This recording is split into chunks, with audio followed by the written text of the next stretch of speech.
CMA intermediate group 1 financial accounting chapter होगा आपका departmental accounts. ये ब्रांच एंड डिपार्टमेंटल का एक इंटीग्रल पार्ट है। ब्रांच और डिपार्टमेंटल एक साथ पढ़ाए जाते हैं।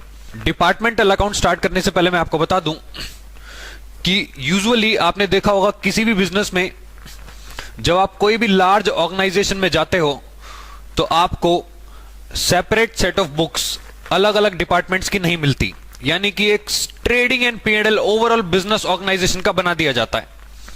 उससे आप नेट प्रॉफिट निकाल पाते हो पूरी फर्म का, पूरी ऑर्गेनाइजेशन का। लेकिन वो एक बेटर मेजर नहीं है परफॉर्मेंस को मेजर करने का, बिकॉज अगर यूजुअली आप देखो, छोटा सा एग्जांपल विशाल मेगामार्ट, तो विशाल मेगामार्ट में different types of products and services होते हैं। जैसे कि शूज का डिपार्टमेंट अलग है और लेडीज गारमेंट्स का डिपार्टमेंट अलग है, बैग्स का डिपार्टमेंट अलग, स्टेशनरी अलग, हाउस होल्ड आइटम्स डिफरेंट होते हैं। तो उस सिचुएशन में अगर हाउस होल्ड से आपको लॉस हो रहा है और शूज से आपको प्रॉफिट हो रहा है, ओवरऑल आपको प्रॉफिट हो रहा है, तो फर्म को क्या लगेगा कि हाँ ओवरऑल हमें प्रॉफिट है। But the fact is different department wise अगर अकाउंट्स प्रिपेयर किए जाएं तो आप अपनी परफॉर्मेंस को पीक प्रोडक्टिविटी पे ले जा सकते हो। यहीं से जन्म हुआ आपकी डिपार्टमेंटल अकाउंटिंग का। ठीक है, तो एक बार चेक कर लेते हैं डिपार्टमेंटल अकाउंटिंग क्या होती है। Please right with me. Heading डाल लीजिए departmental accounts.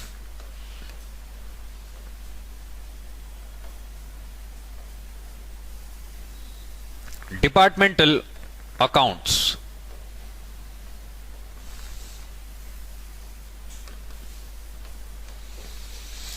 Departmental accounts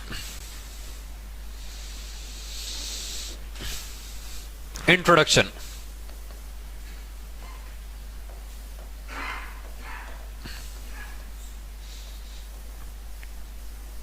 usually a firm measures its financial performance. Usually a firm measures its financial performance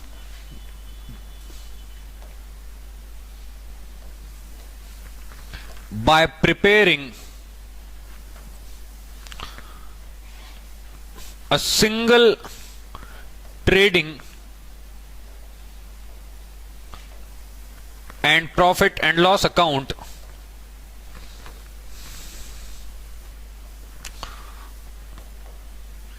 of the firm as a whole. Sir इसका क्या मतलब? Usually आपने देखा होगा जब एक firm trading and PNL account prepare करती है तो वो पूरी फर्म का एक साथ प्रिपेयर करती है। इट मींस अगर आपके पास डिफरेंट डिपार्टमेंट्स हैं, डिफरेंट ब्रांचेस हैं, तो उन डिपार्टमेंट्स का प्रॉफिट मेजर नहीं हो पाएगा, पॉसिबली लॉस भी अराइज हो सकता है। Usually a firm measures its financial performance by preparing a single trading and PNL account of the firm as a whole.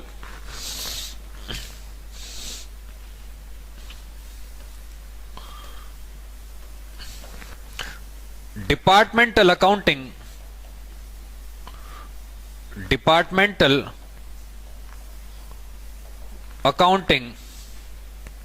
is a branch of accounting. Departmental accounting is a branch of accounting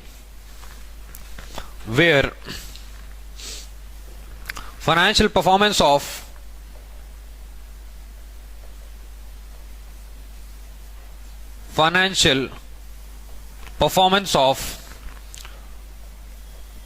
each department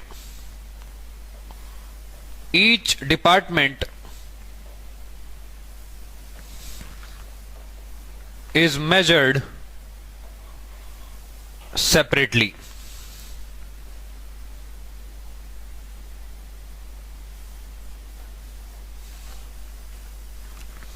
sir इसका क्या मतलब हुआ?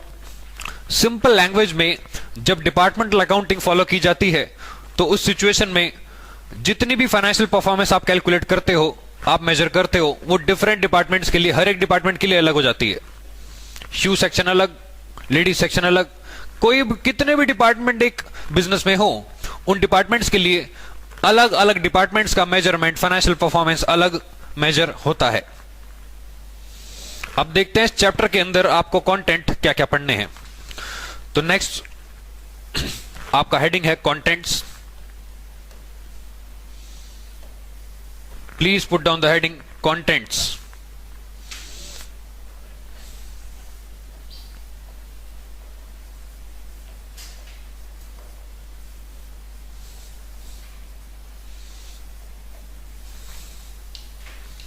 Number 1, distribution of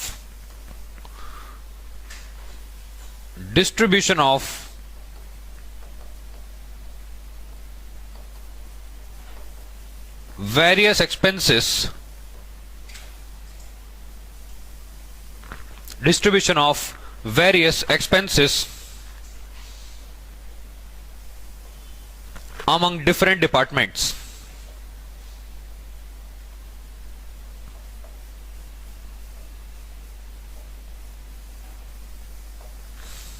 distribution of various expenses among different departments. I hope यहां तक आपने already note down कर लिया होगा, तो इसको थोड़ा सा मैं ऊपर कर दूं। Agree? Yes. So first topic is distribution of various expenses among different departments. Sir इसका मतलब बताता हूं, पहले सारे टॉपिक्स एक साथ लिख लो। Please write down all the topics.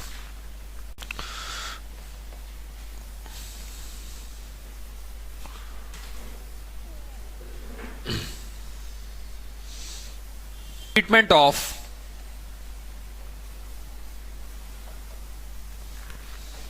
interdepartmental transfers, interdepartmental transfers, treatment of interdepartmental transfers। Third topic,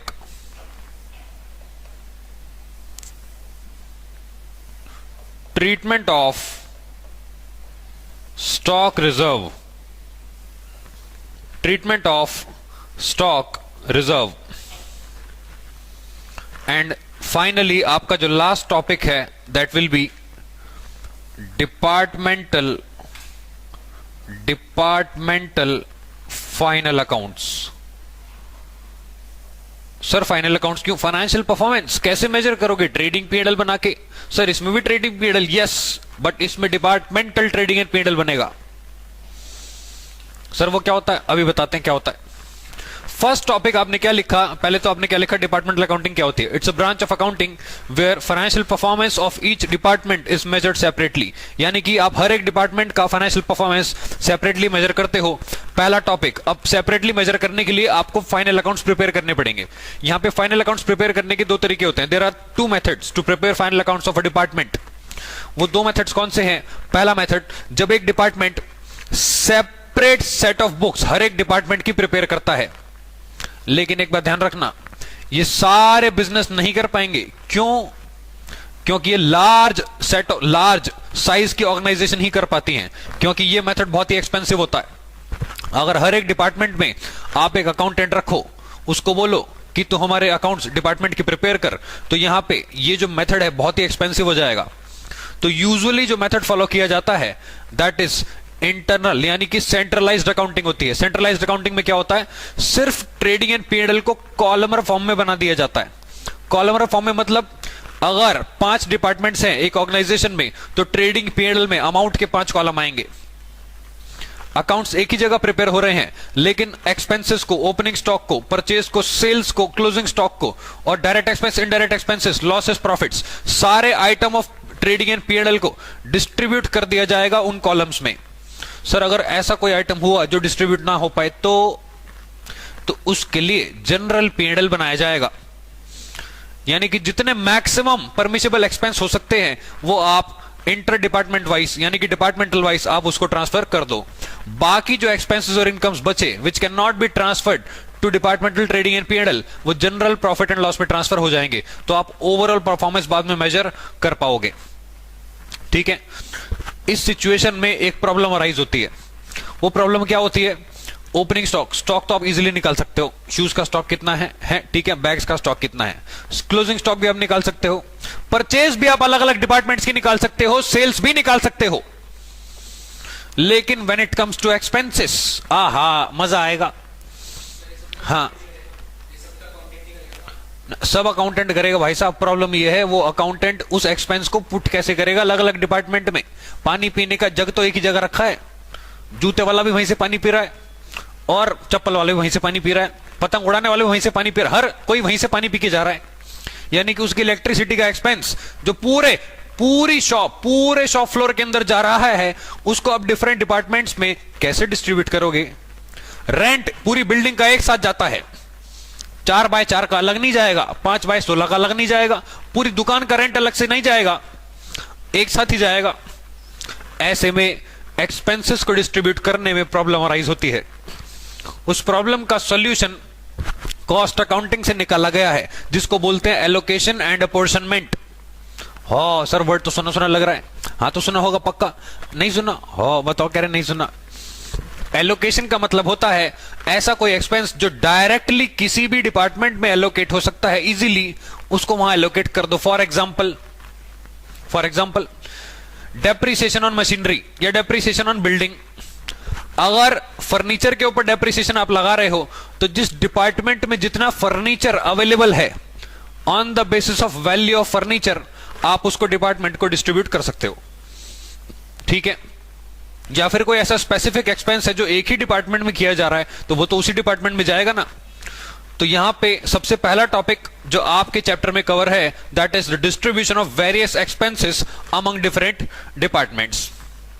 तो हर एक एक्सपेंस का बेसिस हम लिखेंगे, एक रीजनेबल बेसिस क्या होता है, क्योंकि कई बार क्या होता है क्वेश्चन आपको बताता नहीं है कैसे बांटना है, वो बस बेसिस दे देता है। वहां पे आपको अपने लॉजिकल थिंकिंग लगा के उसको डिस्ट्रीब्यूट करना है। वो उस थिंकिंग में आपको पहले ही लिखवा दूंगा, मैक्सिमम पॉसिबिलिटी उसमें क्या आएगी, ठीक है। सेकंड टॉपिक जो आपको करना है that is treatment of inter departmental transfer. Sir ये क्या होता है? इंटर डिपार्टमेंटल ट्रांसफर, एक डिपार्टमेंट से दूसरे डिपार्टमेंट में माल पहुंचाने को बोलते हैं इंटर डिपार्टमेंटल ट्रांसफर। इस सिचुएशन में अगर डिपार्टमेंट ए ने डिपार्टमेंट बी को माल बेच दिया है, सेल कर दिया है, हो सेल कर दिया हो, बताओ अपना डिपार्टमेंट, हाँ तो सेल कर दिया तो क्या हो गया, प्रॉब्लम अराइज होगी। पता है क्यों? क्योंकि जब तक डिपार्टमेंट बी थर्ड पार्टी को सेल नहीं करेगा प्रॉफिट जनरेट नहीं होगा। लेकिन प्रॉब्लम यह है कि ए ने बी को सेल कर दिया, ए ने प्रॉफिट रिकॉर्ड कर लिया, और बी के पास जो क्लोजिंग स्टॉक है ए का भेजा हुआ उसके अंदर प्रॉफिट जुड़ा हुआ है, लेकिन वो क्लोजिंग स्टॉक अभी तक थर्ड पार्टी को सेल नहीं हुआ, तो वो प्रॉफिट कैसे हो गया? इट मींस वो अनरियलाइज्ड प्रॉफिट है। जिन स्टूडेंट्स ने ब्रांच अकाउंटिंग, कंसाइनमेंट अकाउंटिंग जैसे चैप्टर्स पढ़ रखे हैं, क्लोजिंग स्टॉक के अंदर अगर कोई भी प्रॉफिट जुड़ा होता है उसको स्टॉक रिजर्व कहा जाता है, उसको कैंसिल किया जाता है उसकी ऑपोजिट साइड में। सेम ट्रीटमेंट डिपार्टमेंटल अकाउंटिंग में होगा। अगर एक डिपार्टमेंट ने दूसरे डिपार्टमेंट को गुड सेल की है और उस डिपार्टमेंट के अंदर क्लोजिंग स्टॉक के अंदर स्टॉक के अंदर प्रॉफिट का एलिमेंट है, उस एलिमेंट को कैंसिल किया जाएगा क्योंकि वो प्रॉफिट अनरियलाइज प्रॉफिट है, ठीक है। इसी को बोलते हैं ट्रीटमेंट ऑफ स्टॉक रिजर्व। और स्टॉक रिजर्व और इंटर डिपार्टमेंटल ट्रांसफर एक साथ चलते हैं, लेकिन इंटर डिपार्टमेंटल ट्रांसफर में एक एडिशन और है, क्योंकि एक डिपार्टमेंट दूसरे डिपार्टमेंट को माल ट्रांसफर कर रहा है, तो ऐसी सिचुएशन में यह अज्यूम किया जाता है कि ए डिपार्टमेंट ने बी को सेल किया और बी ने ए से परचेज किया। तो सेम वे में जो ट्रेडिंग में नॉर्मल ट्रीटमेंट होता है परचेज सेल्स का, वो ही डेबिट और क्रेडिट में आ जाएगा। वो कैसे आएगा वो देखेंगे इस टॉपिक के अंदर। लास्ट टॉपिक जो आपका इस चैप्टर में कवर्ड है that is departmental final accounts. ये डिपार्टमेंट फाइनल अकाउंट्स के अंदर टोटल 3 अकाउंट्स हैं। जो स्टार्टिंग के 2 अकाउंट है वो दोनों एक साथ बनते हैं, departmental trading and profit and loss account, departmental trading account और departmental profit and loss account. Third account जो है आपका that is general profit and loss account. Balance sheet नहीं बनानी होती हमें, इसमें आपके आउट ऑफ सिलेबस है। तो यहां पे टोटल 3 अकाउंट्स है, डिपार्टमेंटल ट्रेडिंग अकाउंट, अभी मैं सब लिखवा दूंगा, departmental profit and loss account, and last one is general profit and loss account. तो ये था आपका चैप्टर का थोड़ा सा ओवरव्यू। अब एक काम करते हैं, छोटी छोटी टर्म से शुरुआत करते हैं ताकि आपको चैप्टर का पूरा बेस समझ में आ जाए। तो शुरू करते हैं आपका इसके फीचर्स से। Please put down the heading features of departmental accounts.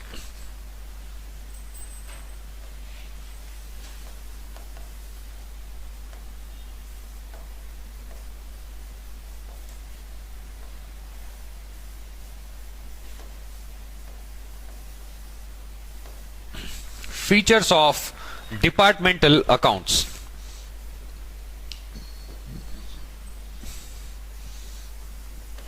Features of departmental accounts.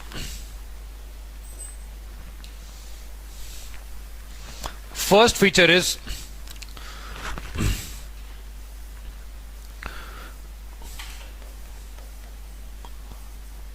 items of stock purchases and sales are recorded department wise.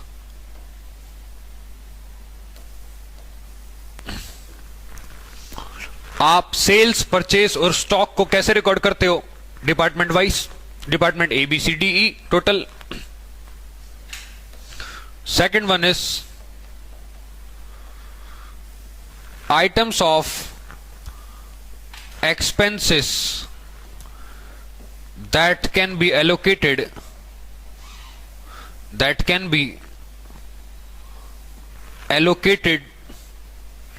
and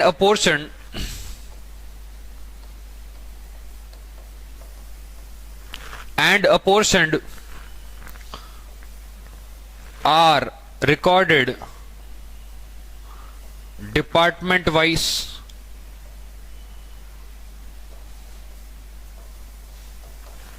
recorded department wise. Third one is both internal and external transactions, both internal and external transactions are recorded.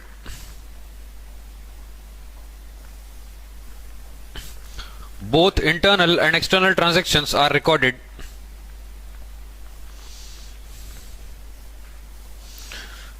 It involves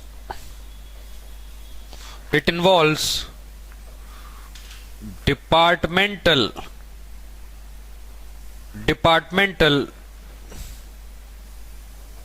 trading and profit and loss account. ये थे इसके कुछ features. अब आते हैं आपके methods of maintaining departmental accounts पे. तो फर्स्ट फीचर इज, इसमें आप स्टॉक परचेज सेल्स और जितने भी आइटम्स है सेल परचेज स्टॉक के, उनको आप डिफरेंट डिपार्टमेंट वाइज रिकॉर्ड करते हो. सेकंड वन इज कुछ expenses which can be allocated and apportioned. Sir ये एलोकेटेड और अपोर्शन्ड वर्ड में डिफरेंस क्या होता है? Allocation of an expense is simply directly allocating, यानी कि directly allotting the expense to a single department. एक ही एक्सपेंस जो सिर्फ एक या दो डिपार्टमेंट ने किया है, आप डायरेक्टली उनको असाइन कर सकते हो कि ये आपके खर्चे में जाएगा.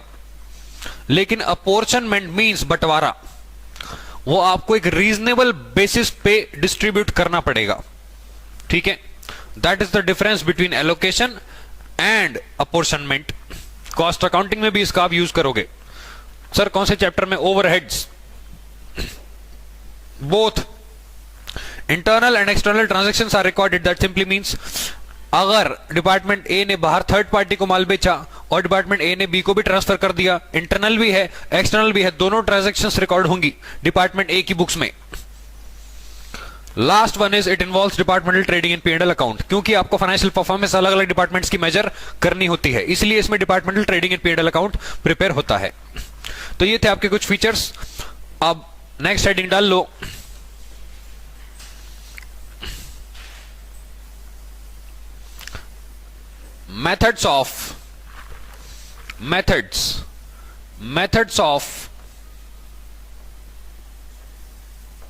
methods of preparing departmental final accounts. Departmental final accounts.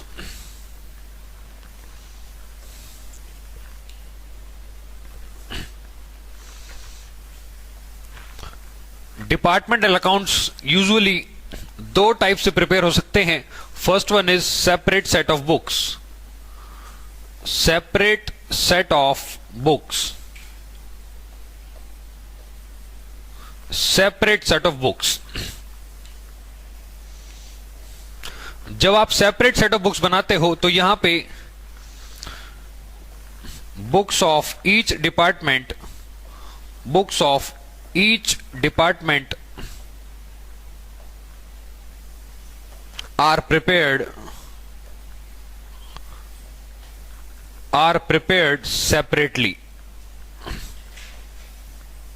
हर एक डिपार्टमेंट की जो बुक्स हैं वो सेपरेटली प्रिपेयर होती हैं। ये इसको हम यूनिटरी मेथड भी कहते हैं। It is also called unitary method. Unitary method ये क्योंकि एक एक्सपेंसिव मेथड होता है, एक्सपेंसिव वन, इसीलिए usually followed bye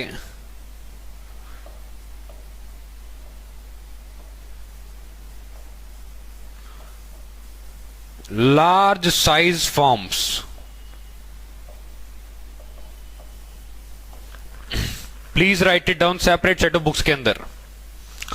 separate set of books के अंदर प्लीज राइट इट डाउन।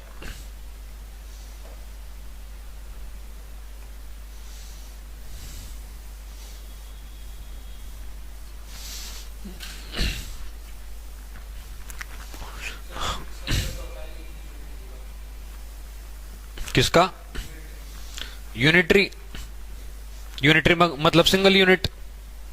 हर एक डिपार्टमेंट को सिंगल यूनिट मान के अलग अलग अकाउंट्स प्रिपेयर किए जाएंगे। That is why it is called, कहां गया? हाँ जहां, हाँ ये रहा यूनिटरी मेथड। यूनिट का मतलब क्या होता है? वन। तो unitary method, books of each department are prepared separately. उसके बाद एक्सपेंसिव मेथड है, इसलिए usually followed by large size forms. अगला आता है आपका same set of books. Next one is same set of books.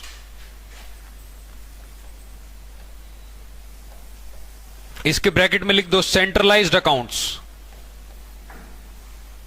Centralised accounts. Same set of books, centralised accounts. Same set of books, centralised account. इसके अंदर tabular या फिर columnar accounts are prepared.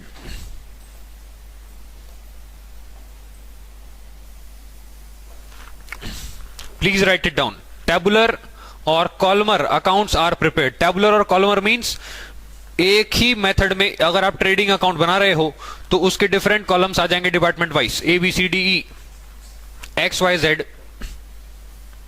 Tabular और columnar accounts are prepared. It is less expensive. It is less expensive. क्योंकि आप हर एक department के accounts differently separately prepare नहीं कर रहे हो, तो इसलिए usually comparatively as compare to this method ये थोड़ा सा कम एक्सपेंसिव होता है। ठीक है, इसीलिए वाइडली एक्सेप्टेड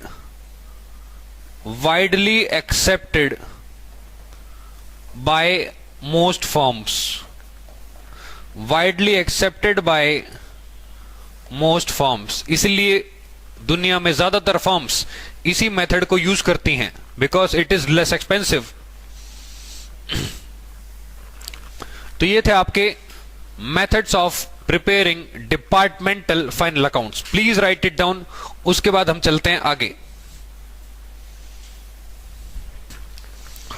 यहां से हम शुरू करने जा रहे हैं आपका practical aspect of departmental accounting. मैंने आपको बताया था कि एक ही प्रॉब्लम इस चैप्टर में राइज होती है, वो है allocation and apportionment of expenses. ठीक है, एलोकेशन में तो कोई प्रॉब्लम आएगी नहीं क्योंकि वो डायरेक्टली एलोकेट हो रहा है, लेकिन प्रॉब्लम कहां पे आएगी? अपोर्शनमेंट में। तो अपोर्शनमेंट का बेसिक मीनिंग क्या होता है कि apportioning the expenses into different departments on a suitable basis. तो वो सूटेबल बेसिस क्या हो सकता है पॉसिबली, वो हम देखते हैं इस चैप्टर में आगे। तो हेडिंग डाल लीजिए,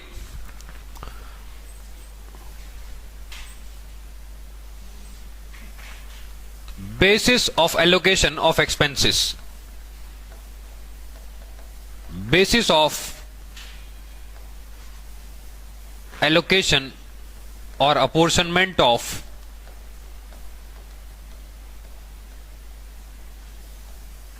एक्सपेंसेस।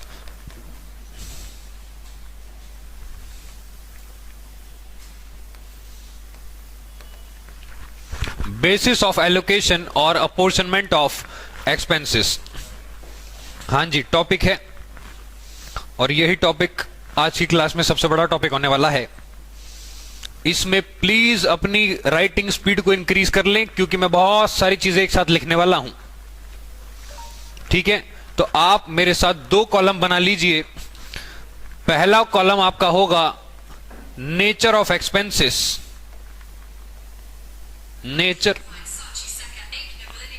Nature of expenses.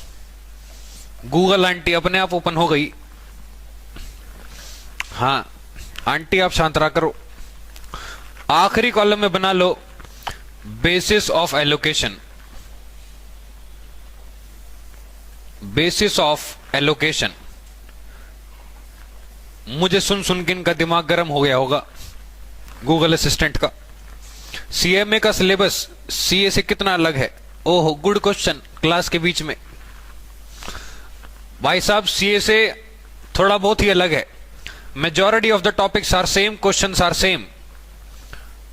थोड़ा सा लेंथ और टेक्निकलिटी का डिफरेंस हो सकता है, कॉन्सेप्ट में कोई चेंज नहीं है।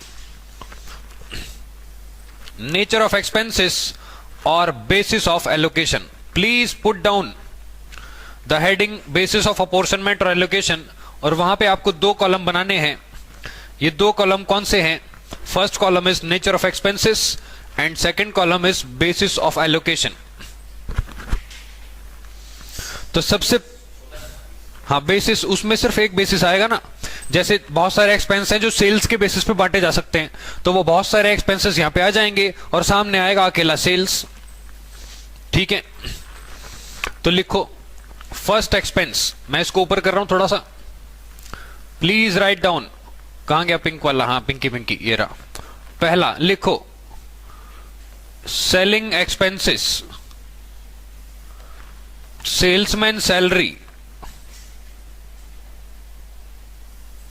सेल्समैन सैलरी और commission.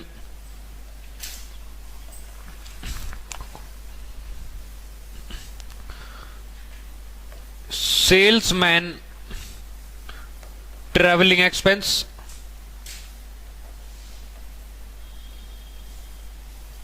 Salesman travelling expense. Bad debts, carriage outward, carriage outward, after sale expenses, after sale expenses,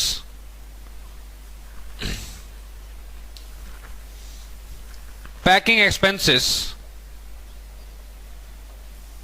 packing expenses, godown rent,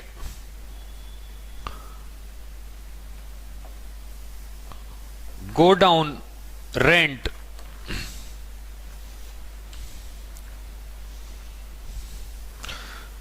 storage expense,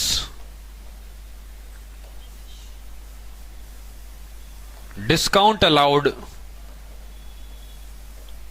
discount allowed,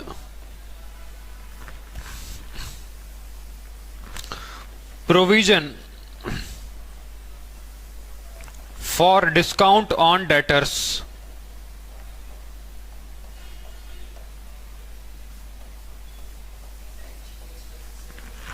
packing expenses, packing expense है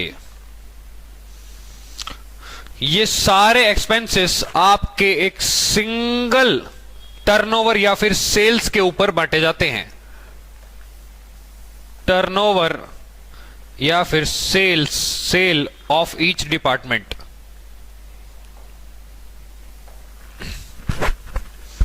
please write it down. Selling expenses, salesman salary और commission, salesman travelling expense, bad debts, carriage outward after sale expenses, packing expense, godown rent, storage expense, discount allowed, provision for discount on debtors. Sir इसका reason, इस question में आपको cell दी होगी हर department की और ये expense in totality दिया होगा, बांट के नहीं दिया होगा। तो आपको वो सेल्स के रेशियो निकालना है, उस सेल्स के रेशियो में आपको ये एक्सपेंसेस को डिस्ट्रीब्यूट करना है। कितना किसको बांटेंगे? फॉर एग्जांपल 10,000 रुपए का एक्सपेंस है, हर एक डिपार्टमेंट की सेल दे रखी है 2,000, 3,000, 5,000।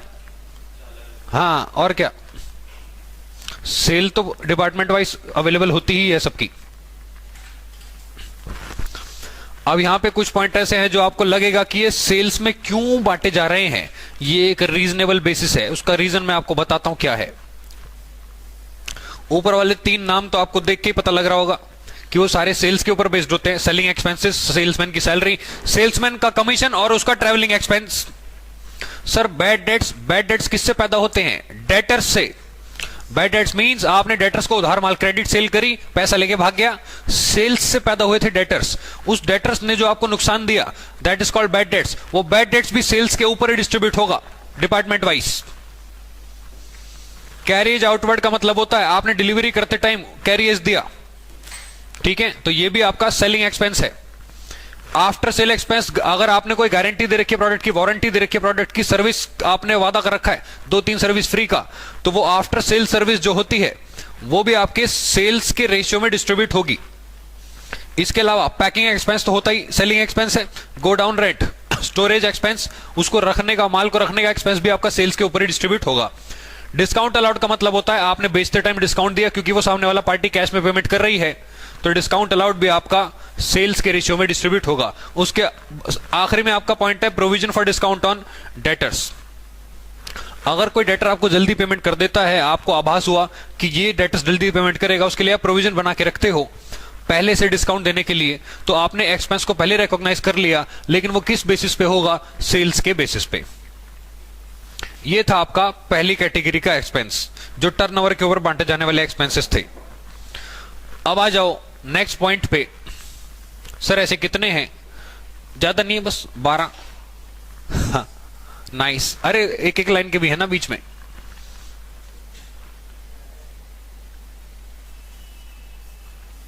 देखो मॉड्यूल में सारे गिवन नहीं है, मैं आपको मैक्सिमम लिखवाऊंगा। मॉड्यूल पाताल लोक से भी पूछेगा तब भी आप लिख दोगे,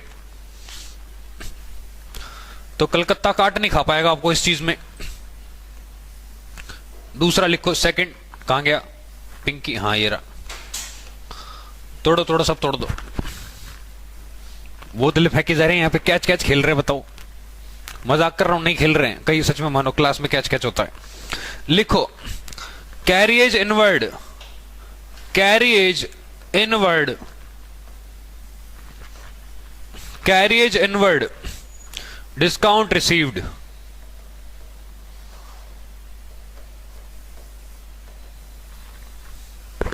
मुझे बताओ ये कौन से बेसिस पे बांटा जाएगा? परचेज के बेसिस पे। Correct answer. कैरेज इनवर्ड आपने खरीदते टाइम एक्सपेंस पे किया है और डिस्काउंट आपको रिसीव इसलिए हो क्योंकि आपने परचेज के अगेंस्ट में पेमेंट करी है। ये आपका परचेज ऑफ ईच डिपार्टमेंट पर, हाँ जी बिल्कुल खत्म। Purchase of each department. अगला लिखो, next one, third one is rent, rates, taxes, repairs to building,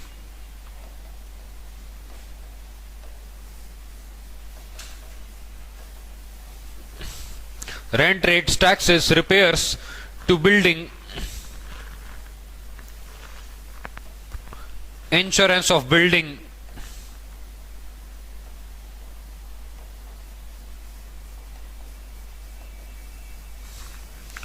insurance of building, ये सारे एक्सपेंसेस बेसिकली आपकी प्रेमाइसिस में किए गए हैं। प्रेमाइसिस का मतलब होता है आपकी जगह जहां पे आप काम कर रहे हो, यानी कि आपकी बिल्डिंग में। बिल्डिंग पे किए जाने वाले जितने भी खर्चे होते हैं वो बिल्डिंग के फ्लोर एरिया में डिवाइड होते हैं।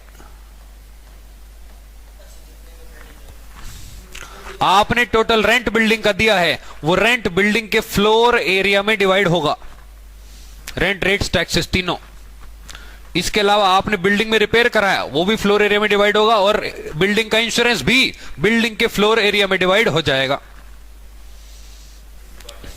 हाँ, जिस डिपार्टमेंट में जितना फ्लोर एरिया होगा वो मेजर हो सकता है, तो इसलिए उसको रीजनेबल बेसिस माना जाता है।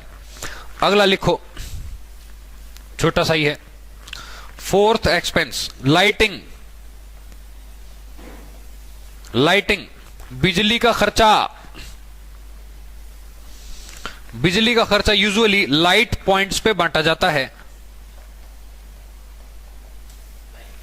लाइट पॉइंट्स, जितने स्विचेस पॉइंट्स अवेलेबल होंगे, लगे हुए होंगे। सर अगर लाइट पॉइंट्स अजीब इस तरीके से लगे हुए तो ये भी फ्लोर एरिया में बांट दिया जाएगा। पहले ये किस में बटेगा? यूजुअली लाइट पॉइंट्स में, बत्ती जलाने वाले पॉइंट, कह रहे लाइट पॉइंट, स्विच। हाँ, इस, अरे ये नहीं, स्विच नहीं, ये लाइट पॉइंट्स जिसमें बल्ब लगा होता है उसको लाइट पॉइंट कहते हैं। कई बार आपके घरों में खाली होल्डर खाली होते हैं ना लगे हुए, तो वो लाइट पॉइंट ही तो होता है, बिजली वहां से भी पास हो रही है। तो लाइट पॉइंट्स या फिर फ्लोर एरिया, ये था आपका चौथा, lighting.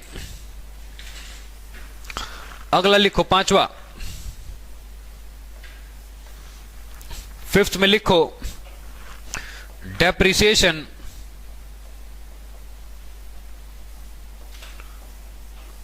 And repair of assets except building.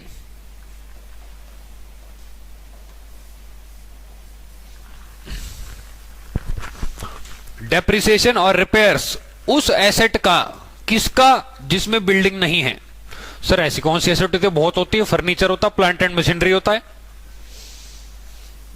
ठीक है। इसके अलावा insurance of plant and machinery, ये जो सभी खर्चे हैं ये अपनी अपनी एसेट्स के बेसिस पे बांटे जाएंगे। इनका जो बेसिस आएगा वो आएगा value of assets, value of assets, value of assets. अगर वैल्यू ऑफ एसेट्स आपको वेग तरीके से दी हो, यानी कि अजीब तरीके से, तो इसको आप टाइम बेसिस पे भी बांट सकते हो। Time basis. Sir time basis का मतलब? भाई साहब डेप्रिसिएशन एक ऐसा एक्सपेंस है जो आप पूरी लाइफ में उसको डिवाइड कर सकते हो, 5 साल 10 साल, उसके बाद 1 साल का निकाल लो, और जितना टाइम जिस एसेट को आपने जिस डिपार्टमेंट में दिया है उस टाइम के बेसिस पे आप उस एक्सपेंस की वैल्यू निकाल सकते हो।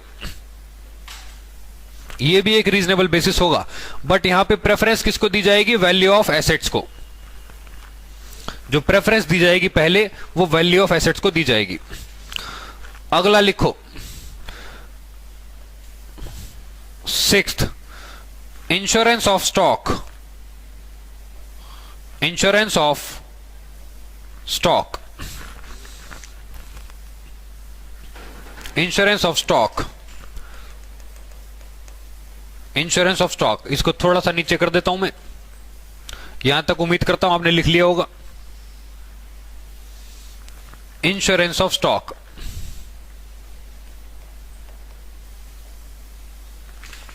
इंश्योरेंस ऑफ स्टॉक बहुत ही आसान एलोकेशन है।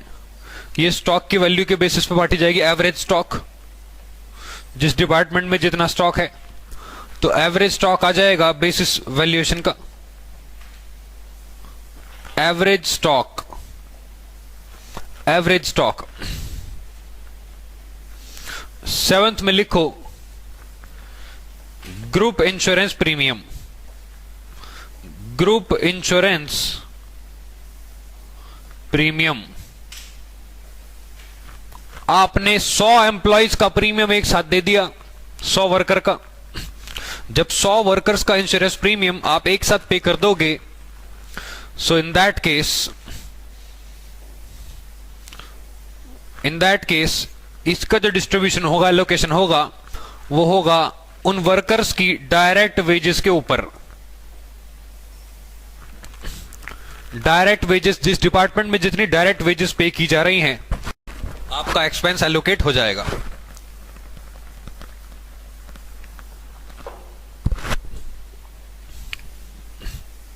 ऑल राइट एवरीवन, आगे चलते हैं अगले बेसिस पे। मैं इसको और ऊपर कर रहा हूं थोड़ा। नेक्स्ट है आपका power. Next one is eighth में है आपका पावर। पावर एक्सपेंस, ये बेसिकली फैक्ट्रीज में काम आता है। पावर का एक्सपेंस आपने देखा होगा, मशीन में एक कैपेसिटी होती है नापने की, जिसको बोलते हैं horse power.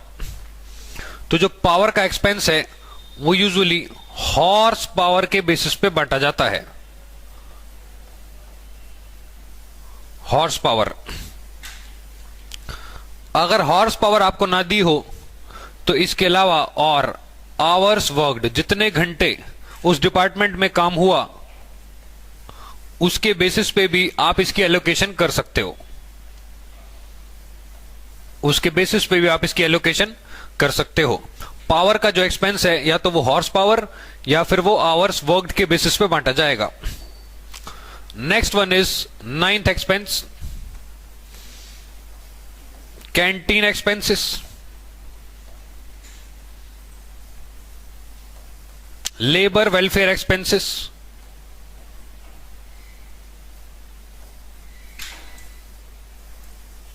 Canteen expenses, labour welfare expenses और मेडिकल बेनिफिट्स। मेडिकल बेनिफिट्स का जो एक्सपेंस होगा वो किस बेसिस पे बांटा जाएगा? जितने एम्प्लॉइज वहां पे काम कर रहे होंगे कैंटीन में, ठीक है, जितने लेबर आपके पास होगी, नंबर ऑफ लेबर, और मेडिकल बेनिफिट जितने एम्प्लॉइज आपके पास हैं, उस बेसिस पे आप इस एक्सपेंस को डिस्ट्रीब्यूट करोगे। तो इसमें क्या आएगा? Number of employees, number of employees, number of employees, number of employees. 10th expense है आपका सैलरी ऑफ वर्क्स मैनेजर। जो आपका फैक्ट्री का मैनेजर होता है, वर्क्स मैनेजर, उसकी सैलरी आप कैसे बांटोगे डिपार्टमेंट वाइज? क्योंकि वो अलग अलग डिपार्टमेंट में सारे डिपार्टमेंट्स को ही देख रहा है। तो यहां पे आएगा time spent on each department, time spent on each department. Works manager की सैलरी कैसे बटेगी? Time spent on each department.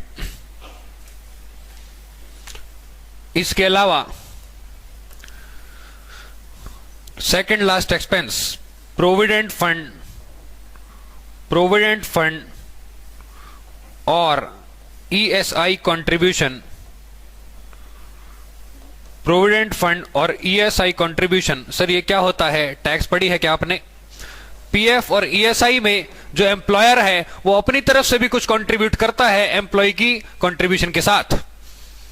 अब क्योंकि ये एक एक्सपेंस है, इसको बांटा जाएगा जितने वर्कर्स और वेजेस की सैलरी होगी उन सैलरी के बेस पे।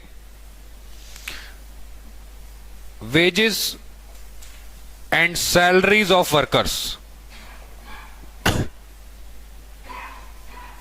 Wages and salaries of workers. आखिरी जो एक्सपेंस है जो पॉसिबली डिस्ट्रीब्यूट हो सकता है, that is called air conditioning. Air conditioning and heating.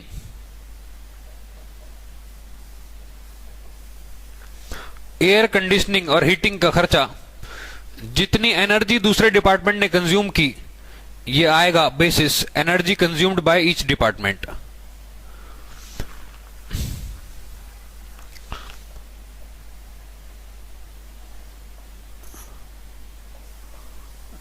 Energy consumed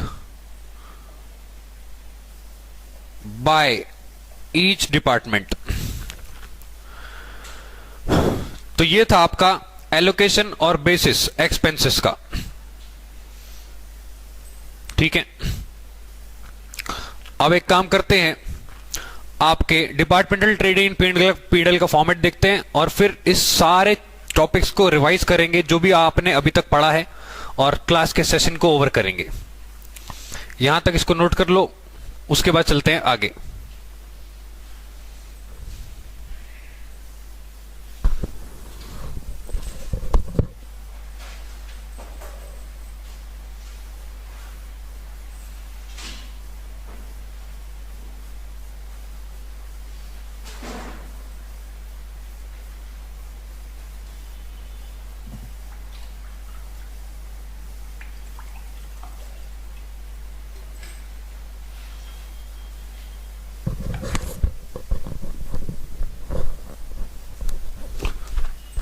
हाँ जी दोस्तों,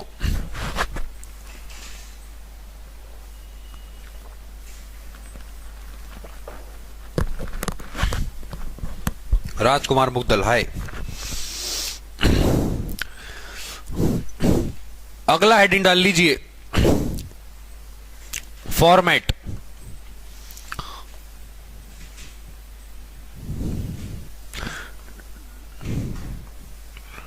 departmental final accounts. Departmental final accounts format. Departmental final accounts तीन कैटेगरी में डिवाइडेड है। First one is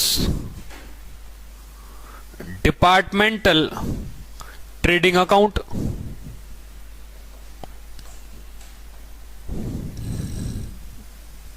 second one is departmental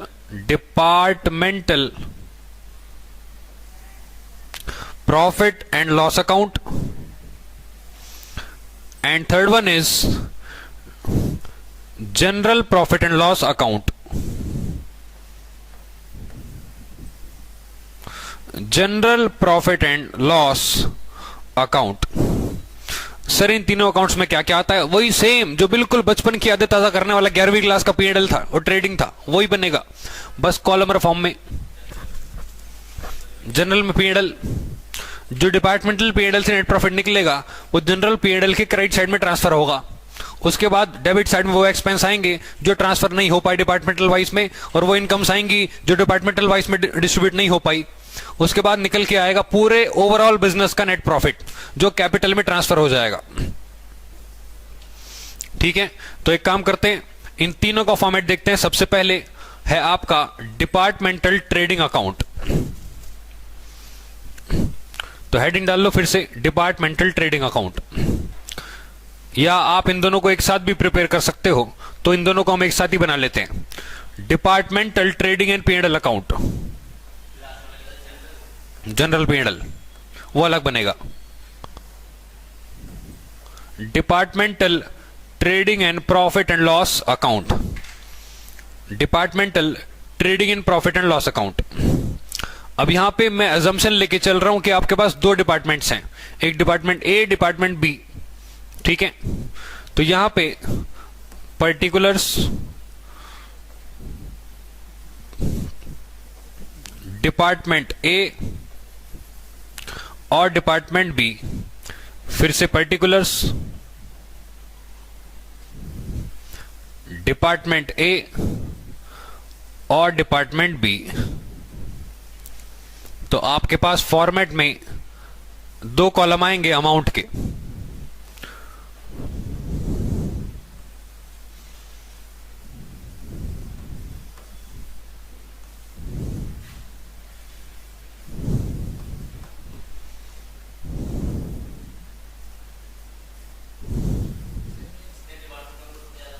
उतने ज्यादा कॉलम बढ़ते जाएंगे जितने डिपार्टमेंट्स बढ़ते जाएंगे।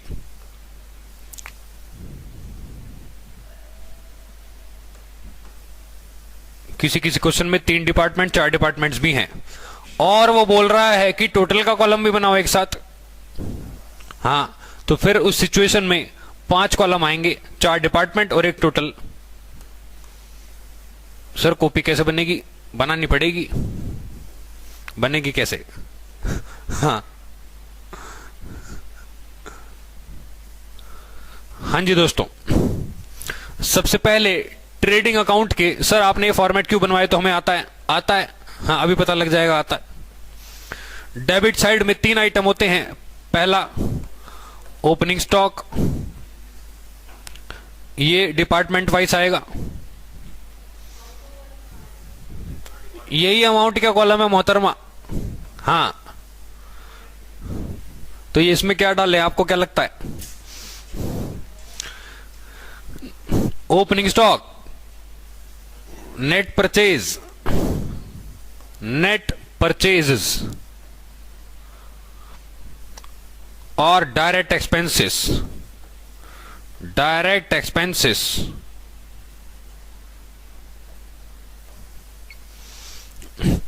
क्रेडिट साइड में आएगा सेल्स और क्लोजिंग स्टॉक। सर इसमें कुछ भी नया नहीं था, अभी रुको।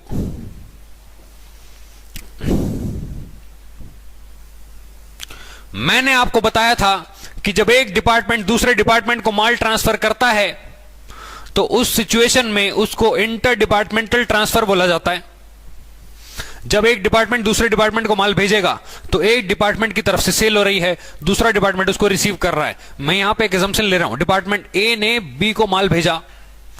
क्या बोला मैंने? डिपार्टमेंट ए ने बी को माल भेजा, इसका मतलब बेचा। तो ए के लिए सेल हो गई। ए के क्रेडिट साइड में आएगा ट्रांसफर टू डिपार्टमेंट बी। ये ए के लिए सेल है,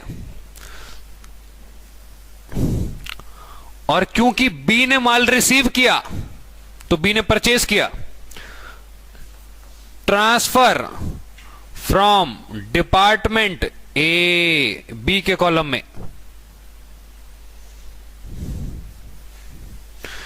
ए से माल आया तो बी की परचेज मानी जाएगी और ए की सेल्स।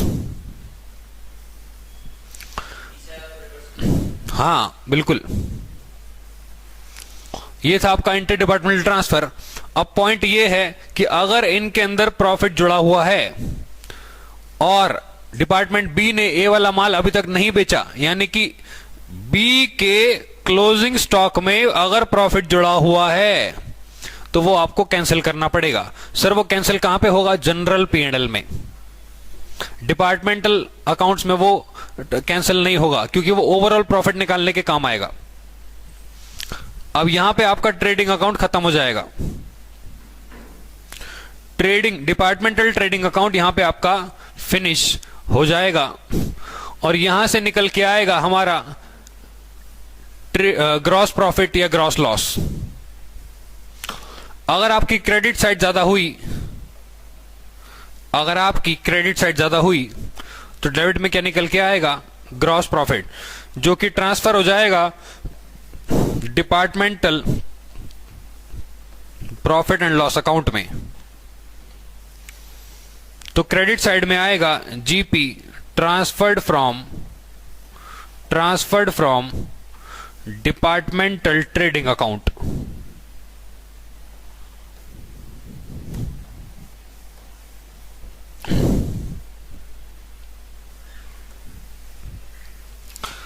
ये था आपका डिपार्टमेंटल ट्रेडिंग अकाउंट।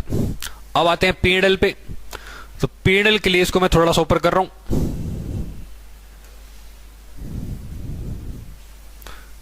P&L ज्यादा बड़ा मत बनाना, बस यहीं पे इसको फिनिश कर देंगे।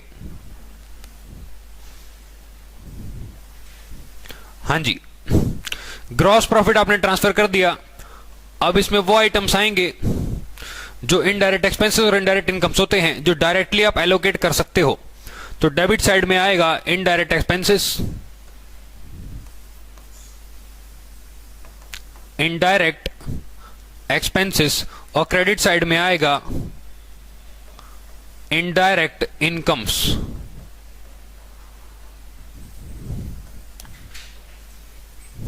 इनडायरेक्ट एक्सपेंसेस और indirect incomes.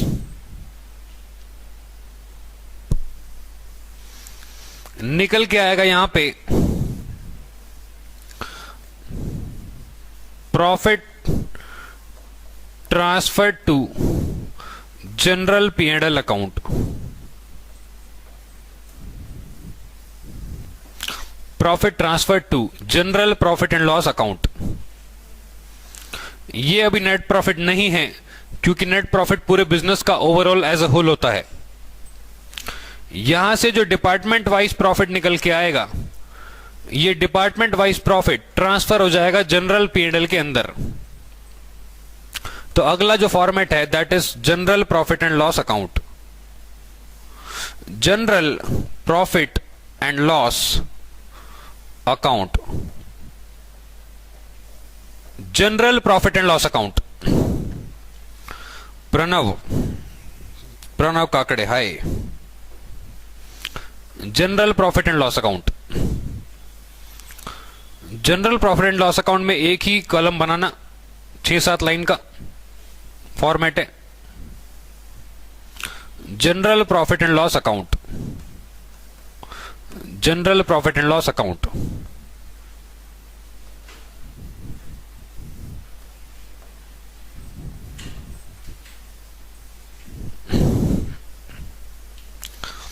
General profit and loss account.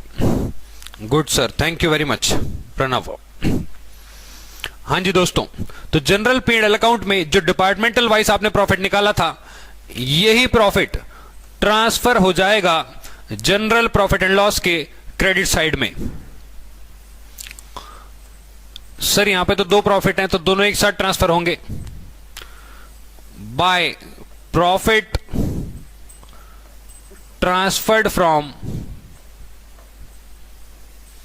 Departmental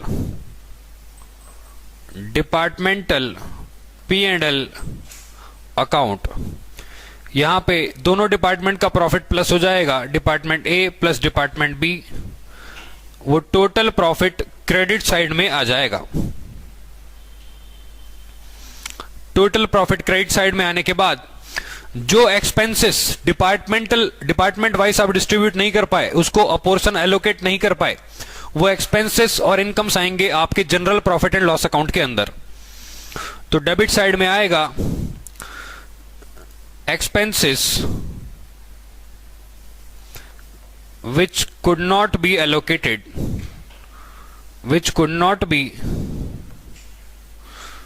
allocated,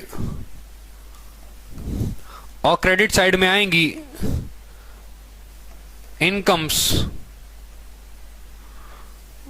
which could not be allocated,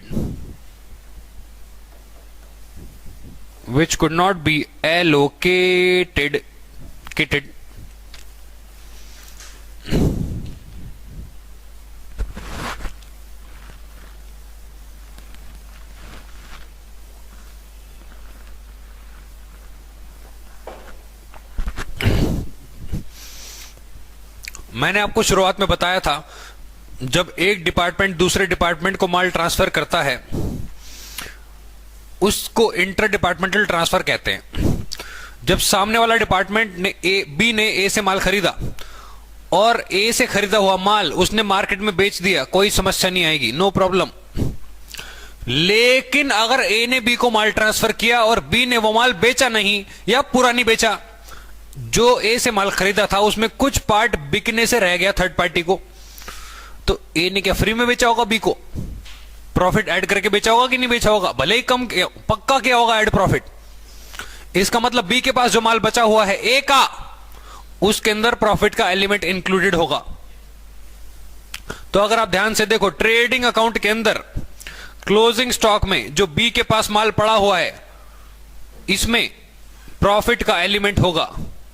इस प्रॉफिट के एलिमेंट को कैंसिल करने के लिए पोस्टिंग आएगी डेबिट साइड में, क्योंकि आपने क्लोजिंग स्टॉक कौन सी साइड में नोट किया था? क्रेडिट साइड में। तो डेबिट में पोस्टिंग आएगी टू स्टॉक रिजर्व।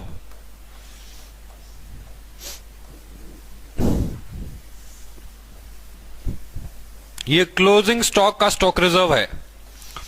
अगर ओपनिंग स्टॉक के अंदर भी प्रॉफिट जुड़ा हुआ है, स्टार्टिंग में ही कुछ माल पिछले साल बेचा था वो रह गया बिकने से, तो क्रेडिट साइड में पोस्टिंग आएगी by stock reserve,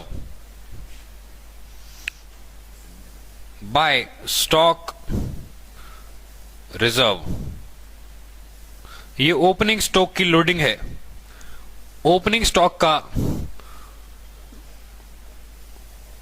profit element है जो आपने कैंसिल किया।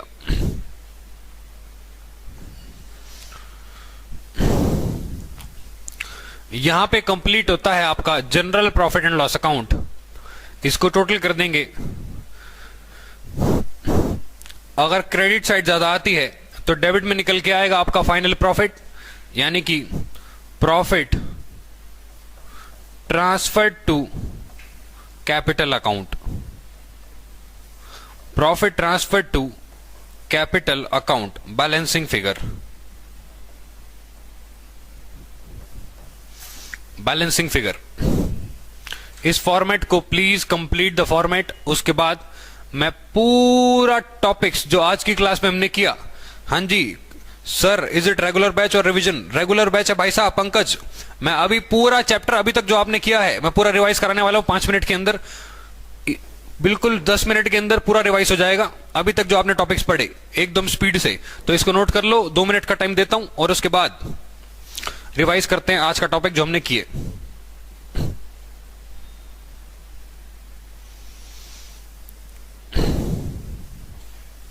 पंकज ये एक रेगुलर बैच है।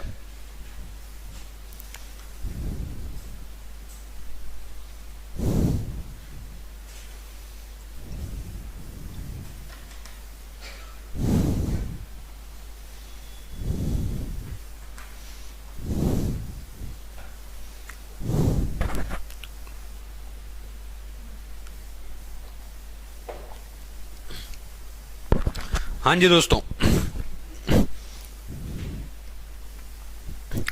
तो शुरू करते हैं। आज की क्लास में हमने जो टॉपिक स्टार्ट किया था डिपार्टमेंटल अकाउंट्स का, उसमें हमने अभी तक क्या पढ़ा?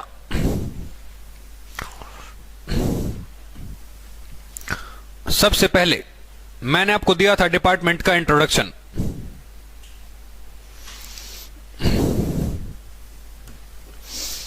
डिपार्टमेंट का मतलब क्या होता है? डिपार्टमेंटल अकाउंट्स एक वो ब्रांच है अकाउंट्स की जिसमें अलग अलग डिपार्टमेंट्स की फाइनेंशियल परफॉर्मेंस सेपरेटली मेजर हो सकती है, ताकि ओवरऑल परफॉर्मेंस को इंपैक्ट किया जा सके। इसीलिए यूजुअली आपने देखा होगा क्या होता है कि firm measures its financial performance by preparing a single trading and P&L account for the firm as a whole.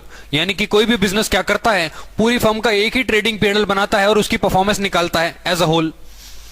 लेकिन डिपार्टमेंटल अकाउंटिंग उसको ताकत देती है, डिपार्टमेंटल अकाउंटिंग उसको पावर देती है। क्यों? क्योंकि उसमें हर एक डिपार्टमेंट की फाइनेंशियल परफॉर्मेंस आप सेपरेटली मेजर कर सकते हो। इसके कंटेंट यानी कि चैप्टर के अंदर आपको क्या क्या पढ़ना था? पहला टॉपिक आपका था distribution of various expenses among different departments, यानी कि खर्चों को बांटना आप अलग अलग डिपार्टमेंट्स में कैसे एलोकेट उनको करोगे। दूसरा टॉपिक था इसके अंदर treatment of inter departmental transfers. Inter departmental transfer का मतलब एक डिपार्टमेंट जब दूसरे डिपार्टमेंट को माल भेजता है तो उसका ट्रीटमेंट बुक्स में क्या होता है। इसके अलावा treatment of stock reserve. Stock reserve का ट्रीटमेंट आपने अभी देखा कि स्टॉक रिजर्व कैंसिल हो जाता है। क्लोजिंग स्टॉक अगर क्रेडिट साइड में है, उसमें प्रॉफिट जुड़ा हुआ है, तो वो जनरल P&L में डेबिट साइड में कैंसिल होगा। डिपार्टमेंटल फाइनल अकाउंट्स, इसको प्रिपेयर करने के 2 मेथड होते हैं। पहला method separate set of books, दूसरा सिंगल सेट ऑफ बुक्स। आगे पहला फीचर डिपार्टमेंटल अकाउंटिंग का था items of stock, purchase, sales, ये तीनों अलग अलग रिकॉर्ड होते हैं। उसके बाद आइटम्स ऑफ एक्सपेंसेस जो एलोकेट हो सकते हैं और जो पोर्शन हो सकते हैं वो भी डिपार्टमेंट वाइज रिकॉर्ड होते हैं।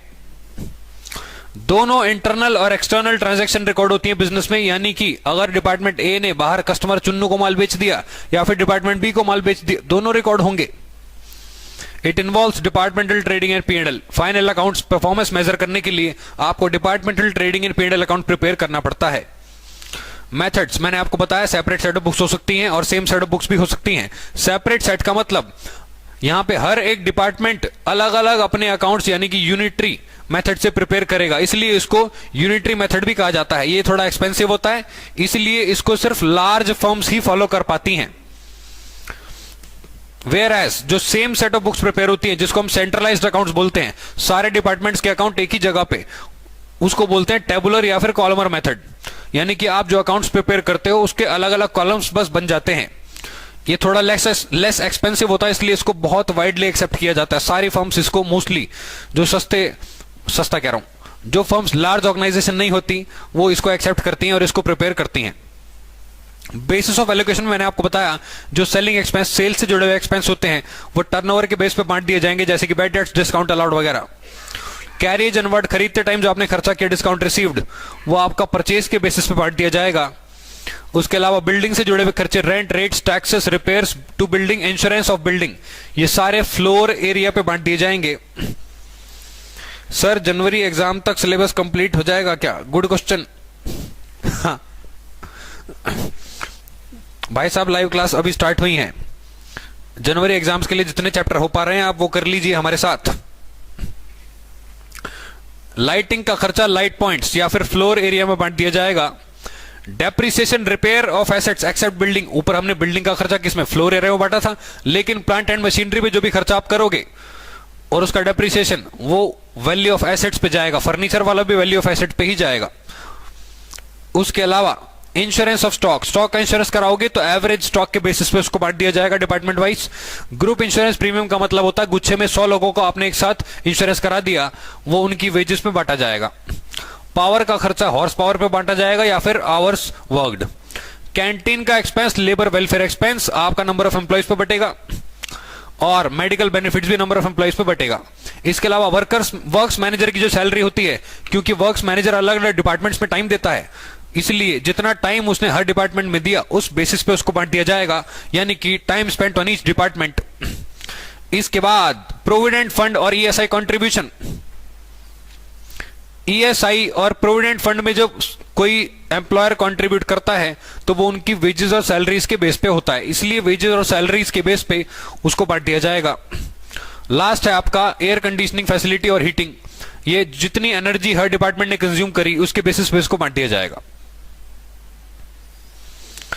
तो ये थे आपके allocation and opportunity of expenses. उसके बाद आपने फॉर्मेट बनाया ट्रेडिंग पीएनएल और जनरल पीएनएल का। तो ट्रेडिंग में आपने देखा कुछ भी फालतू आइटम नहीं है, बस इंटर डिपार्टमेंटल ट्रांसफर को छोड़ के। इंटर डिपार्टमेंटल ट्रांसफर क्या होता है? एक ट्रांसफर से दूसरे डिपार्टमेंट में ट्रांसफर। ए ने बी को ट्रांसफर किया था तो बी की क्रेडिट साइड में आएगा ट्रांसफर, सॉरी ए ने बी को ट्रांसफर किया था, ए की सेल्स मानी जाएगी तो ए के क्रेडिट साइड में आएगा ट्रांसफर टू बी, और बी ने परचेज किया तो डेबिट में आएगा ट्रांसफर फ्रॉम ए। बाकी फॉर्मेट बिल्कुल सेम है, जीपी निकलेगा, डिपार्टमेंटल पीएनएल में ट्रांसफर होगा, उसमें आएंगे इनडायरेक्ट इनकम, इनडायरेक्ट एक्सपेंसेस, निकल के आएगा प्रॉफिट सारे डिपार्टमेंट्स का। जो जनरल पीएनएल में ट्रांसफर हो जाएगा, जनरल पीएनएल में वो एक्सपेंसेस और इनकम्स आएंगे जो एलोकेट नहीं हो पाए, डेबिट साइड में एक्सपेंसेस, क्रेडिट में इनकम्स। इसके अलावा जो आपने ट्रेडिंग के अंदर स्टॉक दिखाया था क्लोजिंग, अगर उसके अंदर लोडिंग जुड़ी हुई है, प्रॉफिट जुड़ा हुआ है, तो वो कैंसिल होगा डेबिट साइड में स्टॉक रिजर्व के नाम से। और जो ओपनिंग स्टॉक के अंदर अगर प्रॉफिट जुड़ा हुआ था तो वो क्रेडिट साइड में स्टॉक रिजर्व के नाम से कैंसिल होगा। फाइनली निकल के आएगा आपका नेट प्रॉफिट। ये पूरे बिजनेस का पूरी फर्म का प्रॉफिट होगा एज अ होल। यहां पे आके आपके डिपार्टमेंटल फाइनल अकाउंट्स खत्म हो जाएंगे। नेक्स्ट सेशन में हम डिपार्टमेंटल अकाउंट्स के क्वेश्चन स्टार्ट करेंगे। तो आज का कोई डाउट अगर आपका रह गया हो तो प्लीज कमेंट करके बता दीजिए, यू कैन आस्क एनीथिंग। तो आज के सेशन को यहीं पे ओवर करते हैं। आज के लिए थैंक यू वेरी मच, मिलेंगे आपसे नेक्स्ट सेशन में। ऑल राइट, बाय बाय दोस्तों।